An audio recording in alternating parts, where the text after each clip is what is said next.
ഓം ശ്രീ ഗുരുഭ്യോ നമ. അമ്മയുടെ ആരോഗ്യം, വിശ്രമസമയം, സ്വാതന്ത്ര്യം, സ്വകാര്യത, ഊർജം ഇതെല്ലാം അമ്മ നമുക്കായി പങ്കുവയ്ക്കുകയാണ്, ത്യജിക്കുകയാണ്. എന്തിനു വേണ്ടി? നമ്മുടെ ശാന്തിക്കും സന്തോഷത്തിനുമായി. അതിനുവേണ്ടി അമ്മ ആദ്യമൊക്കെ നമ്മുടെ ആഗ്രഹങ്ങൾ സാധിച്ചു തരുന്നു, ക്ലേശങ്ങൾക്ക് പരിഹാരമുണ്ടാക്കുന്നു. ഇതിനെല്ലാം പുറകിൽ അമ്മയ്ക്ക് ഒരാഗ്രഹമുണ്ട്.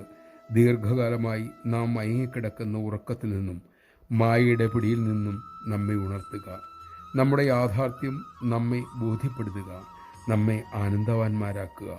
അതിനായി ഒരു ജന്മം മുഴുവനും അമ്മ സ്വയം എരിഞ്ഞുകൊണ്ടിരിക്കുന്നു. നമഃ ശിവായ.